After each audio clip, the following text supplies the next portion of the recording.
কাজ করেছে। তার মধ্যে বুয়েটের একটা বিশেষজ্ঞ দল ছিল, তারপরে দমকল বাহিনীর বিশেষজ্ঞ, তাদের যারা ফায়ার হ্যান্ডেল করেন তাদের এক্সপার্ট ছিল, সেনাবাহিনীর থেকে তাদের বম্ব স্কোয়াড ছিল এবং তাদের বিশেষায়িত কুকুরগুলো, ডগ স্নিপার ডগ, তারাও কাজ করেছে এবং পুলিশ বাহিনীর থেকে, সিআইডি থেকে তারা কাজ করেছে। এরা সকলে মিলে একত্রে আমরা একটা বিষয়ে একমত হয়েছি যে এটি একটি লুজ কানেকশনের কারণে ইলেকট্রিসিটি থেকে আগুনটার উৎপত্তি হয়েছে। এটা হলো প্রাথমিক আমাদের অনুসন্ধান এবং এতে এখন পর্যন্ত কোন রকমের অন্য কোনো ব্যক্তির কোনো সংশ্লিষ্টতা আমরা খুঁজে পাই নাই। আমাদের যারা অন্য টিমের এক্সপার্টরা আছেন তারা তাদের অবজারভেশন গুলো এখন বলবেন।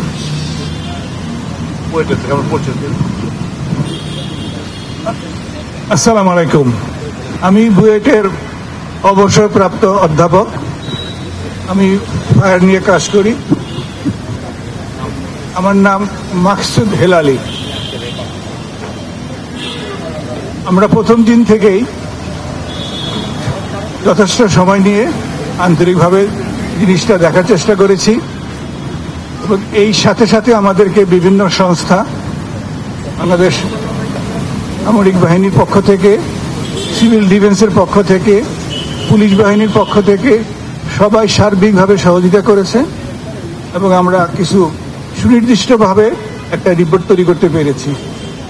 এবং যদিও সুনির্দিষ্ট বলছি, তারপরেও এটাকে আরো বেশি সমৃদ্ধ করার জন্য আমরা আরো বেশ কিছু টেস্ট দেশে বিদেশে করব। সেভাবে আমরা স্যাম্পল পাঠিয়েছি এবং দিয়েছি। সেই রিপোর্টগুলো পেলে আমাদের রিপোর্টটা আরো বেশি নিশ্চয়ক হবে। প্রাথমিকভাবে আমরা দেখেছি যেগুলো ভিডিওর মাধ্যমে পেয়ে, যেটা দেখেছি, যেটা আমরা আগে ভিডিও পাওয়ার আগে রিপোর্ট তৈরি করেছি, দুটা পুরোপুরিভাবে মিলে গেছে। আগুনের সূত্রপাতটা সময়টা 1:32 থেকে 1:39 মিনিট। আগুনের সূত্রপাতটা একটা নির্দিষ্ট সময়ে নয়, 7 মিনিট ধরে আস্তে আস্তে স্পার্কের মাধ্যমে যে এই জায়গাটা আগুন লাগে সেই জায়গাটা আস্তে আস্তে হটেড হয়েছে, গরম হয়েছে।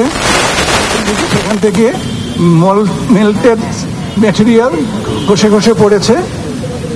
তারপরে এটা এক সময় ইগনিশন টেম্পারেচারে গিয়েছে, তারপরে আগুন ধরেছে। আগুন ধরার সাথে সাথে ধোঁয়া হয়েছে এবং সেখানে আগুনের ফ্লেম তৈরি হয়েছে। ফ্লেমটা ভার্টিক্যালি উপর দিকে উঠে গেছে আর ধোঁয়াটা সচিবালয়ের বিল্ডিং এর একটা টানেলের এফেক্টের কারণে পশ্চিম দিক দিয়ে পূব দিকে বেরিয়ে গেছে, যেটা আপাত দৃষ্টিতে মনে হয়েছে জিনিসটা দুই জায়গায়। আপাত দৃষ্টিতে দুইটা একটাই, কিন্তু বাতাসের গতি, বিল্ডিং এর ডিজাইনের ভিন্নতার কারণে দুই দিকে প্রবাহিত হয় এবং মোটামুটি 12 থেকে 14 মিনিটে এই এই আগুনটা উৎপাদিত হয়েছে। এটা ব্লাশ ওভার হয়েছে, এটা চূড়ান্ত, এটা ভার্টিক্যালি উঠে গেছে, নিবানো অত্যন্ত কঠিন পর্যায়ে চলে গেছে। এই যে একটা টানেল এফেক্ট এবং এই যে ফ্লাশ ওভার হয়ে যাওয়া, যেই কারণে আগুনটা নিভাতে খুব কষ্টসাধ্য ছিল, সময় সাপেক্ষ ছিল। 6 তলার আগুনটা যখন ছড়িয়ে গেছে, 6 তলা না নিভিয়ে 7 তলায় যাওয়ার সুযোগ ছিল না, যার জন্য ফায়ার ব্রিগেডকে 6 তলা শেষ করেই 7 তলায় উঠতে হয়েছে নিরুপায় হয়ে।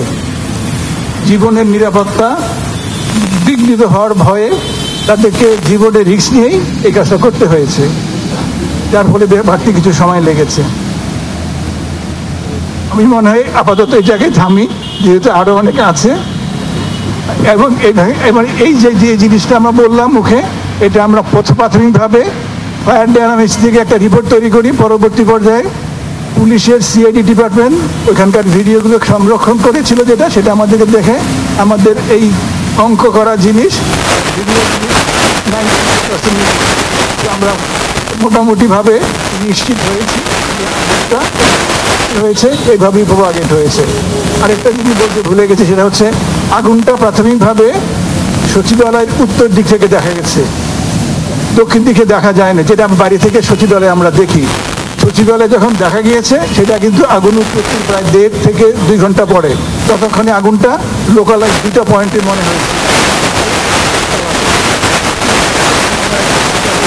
আলাদা অনেক দূরে। বাস্তবে ভিতরে এটা ইন্টারনালি কানেক্টেড ছিল, এটা বাড়ি থেকে বুঝতে অসুবিধা হয়েছে। আমি এখানেই শেষ করছি। আসসালামু আলাইকুম।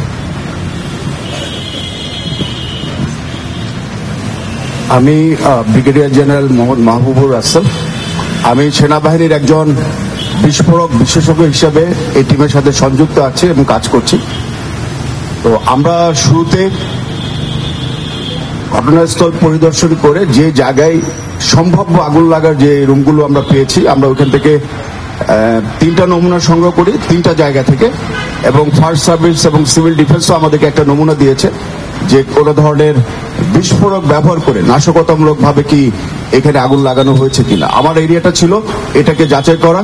তো এই নমুনাগুলো সংগ্রহ করে আমাদের বাংলাদেশ সেনাবাহিনীর একটা চমৎকার একটা উচ্চমানের একটা আইডি ফিউশন সেন্টার আছে। এই আইডি ফিউশন সেন্টারে বিভিন্ন ধরনের হাই এন্ডের আপনার এক্সপ্লোসিভ ডিটেক্টরস আছে, যেমন মাস স্পেকট্রোমিটার, তারপর আইটেমাইজার, এক্সপ্লোসিভ ডিটেক্টর। এই ধরনের মেশিনগুলোতে আমরা কয়েকবার করে টেস্ট করে আসলে আমরা কোনো ধরনের এক্সপ্লোসিভ ব্যবহার করার মতো কোনো ধরনের সংশ্লিষ্টতা আমরা দেখি না এর ভিতরে। আর ফায়ার সার্ভিস সিভিল ডিফেন্স থেকেও যে নমুনাটা আমরা পেয়েছি, এই নমুনা তো আসলে কোনো ধরনের এক্সপ্লোসিভ কন্টেন্ট বা যাতে কোনো কিছু ছিল না।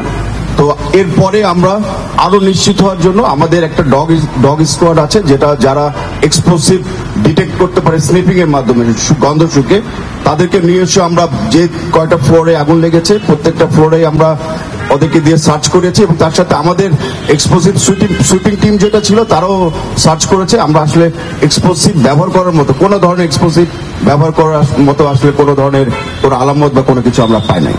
তো এটাই ছিল আমাদের পক্ষ থেকে আমি যেটা নিয়ে আমি কাজ করেছি। ধন্যবাদ। আসসালামু আলাইকুম। আমি ব্রিগেডিয়ার জেনারেল মোহাম্মদ জায়েদ কামাল, ডিজি ফায়ার সার্ভিস। আপনারা অলরেডি ফায়ারের সূত্রপাতের বিবরণগুলি শুনেছেন। তো ফায়ার সার্ভিসের আমাদের প্রথম যে 3টা দল অগ্নিকাণ্ডের সাথে সম্পৃক্ত হয়, এর মধ্যে 7 নম্বর ভবনের পশ্চিম অংশে 6ষ্ঠ তলার সিঁড়িতে একটা 52 এবং মধ্যখানের সিঁড়িতে একটা 58 এবং পূর্বাংশের সিঁড়িতে 2টা 7 ঘটিকা তারা ফায়ার ফাইটিং শুরু করে। আপনারা ইতিমধ্যেই জেনেছেন যে ফায়ারটা পূর্ণ বিকশিত অবস্থায় ছিল, অর্থাৎ ফুললি ডেভেলপড অবস্থায় ছিল। এবং আমাদের ফায়ার ফাইটিং টিম যখন সিঁড়িতে পৌঁছায় তখন যে করিডোর ছিল, করিডোরগুলিতে আপনার ফায়ারটা বিকশিত অবস্থায় থাকার কারণে, ফুললি ডেভেলপড অবস্থায় থাকার কারণে আগুনের তাপমাত্রা ছিল অত্যধিক। এর মধ্যে আমাদের ফায়ার ফাইটারদেরকে কাজ করতে হয়েছে। পাশাপাশি আমাদের বিভিন্ন স্টেশন থেকে আমাদের ইউনিটগুলি মুভ করেছিল। এর মধ্যে স্পেশাল গাড়ি যেটাকে বলা হয়, যেগুলি উঁচু মইযুক্ত গাড়ি, সেগুলি প্রবেশে কিছুটা সীমাবদ্ধতা ছিল। পরে আমরা উত্তর দিক থেকে দক্ষিণ দিক থেকে 2টো গাড়ি সচিবালয়ের 7 নম্বর ভবনের সামনে স্থাপন করতে সমর্থ হই। এতে আমাদের কিছুটা সময় চলে যায়, but in the meantime ওই সময়ের মধ্যে আমাদের ফায়ার ফাইটাররা গতানুগতিক পদ্ধতিতে সিঁড়ির মধ্যে দিয়ে পানি ডেলিভারি হোজ নিয়ে পানি সাপ্লাই দিয়ে তারা ফায়ার ফাইট করছিল। একটা জিনিস উল্লেখ্য যে প্রতিটা ফ্লোরে 4টা করে কলাপসিবল গেট ছিল, উচ্চ তাপমাত্রা ছিল। এই অবস্থায় আমাদের ফায়ার ফাইটার থেকে কলাপসিবল গেটগুলি কেটে কেটে সামনের দিকে, যেহেতু আবার করিডোরের মধ্যে একটা টানেল ইফেক্ট ছিল, যেখানে অত্যন্ত কোথাও বের হওয়ার জায়গা না থাকে, তাপমাত্রাটা ওখানের মধ্যে সীমাবদ্ধ ছিল। ওই অত্যধিক তাপমাত্রার মধ্যে তাদের কাজ করতে হয়েছে এবং কলাপসিবল গেট কেটে কেটে ধীরে ধীরে ফায়ার কন্ট্রোল করে তাদেরকে আগাতে হয়েছে। এবং একসময় তাদেরকে 6 তলা থেকে 7 তলা যাওয়ার জন্য আগে 6 তলা তাদেরকে ক্লিয়ার করতে হয়েছে। একটা জিনিস উল্লেখ্য যে এখানে যেহেতু ইন্টেরিয়র ডিজাইন ছিল, ছাদগুলিতে প্রচুর ইন্টেরিয়র ডিজাইনের জিনিসপত্র ছিল এবং এখানে বৈদ্যুতিক কেবল এবং অন্যান্য তারের একটা সমাবেশ ছিল। এগুলিও আগুনটা ছড়িয়ে পড়াতে বেশ সহযোগিতা করেছে এবং অনেক দাহ্য বস্তু ওখানে ছিল, বিশেষ করে যে ইন্টেরিয়র ডিজাইনের সাথে যে সমস্ত রুমের পার্টিশনগুলি আসে বা অন্যান্য দ্রব্যাদি আসে, পাশাপাশি কাগজপত্র, অন্যান্য কাপড় চোপড়, এই সমস্ত বিষয়গুলি ছিল। বাট আমাদের ফায়ার ফাইটাররা সেই গুলি অতিক্রম করে তারা ফায়ার ফাইট কন্টিনিউ করে। এই ভবনটিতে alarm detector system, control panel এবং অটো স্প্রিংলারের ঘাটতি ছিল বা ছিল না, এবং ফ্লোরে যে হোস পাইপ সিস্টেম ছিল সেগুলি কোনোটা কাজ করেছে।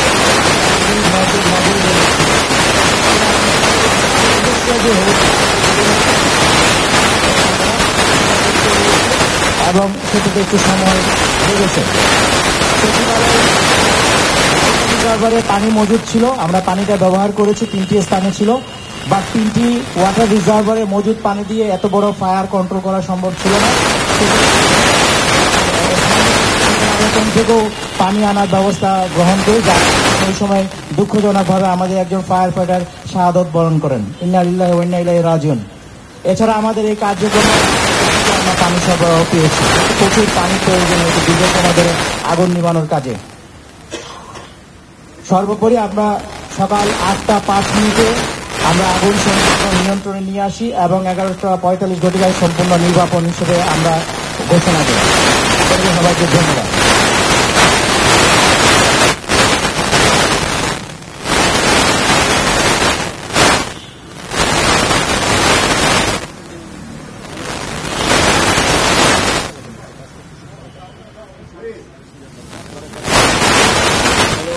হ্যালো, হ্যাঁ শোনা যাচ্ছে তো না?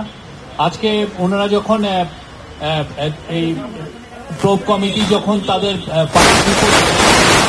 পুরো 1 ঘন্টা তাদের রিপোর্টটা শুনেছেন এবং শোনার পরে পুরো টিমকে অভিনন্দন জানিয়েছেন তাদের ওয়ান্ডারফুল কাজ করার জন্য, এবং উনি তাদের কাছ থেকে লং টার্ম রিকমেন্ডেশন চেয়েছেন, যাতে ফাইনাল রিপোর্টে এই রিকমেন্ডেশনগুলো থাকে, যাতে সচিবালয়ে এইরকম কোনো ফায়ার আর জন্য না ঘটে এবং সেটার জন্য যত রকমের ব্যবস্থা নেওয়া যায় সেই ব্যবস্থাগুলোর জন্য আমরা নিতে পারি, সে বিষয়ে উনি সবাইকে বলেছেন। এবং বিশেষজ্ঞ মণ্ডলী স্যারকে জানিয়েছেন যে না, তারা তাদের ফাইনাল রিপোর্টে এই পুরো বিষয়গুলো থাকবে।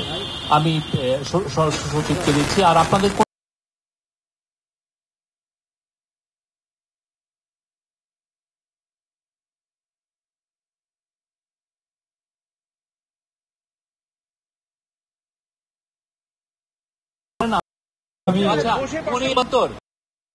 করবেন বলুন।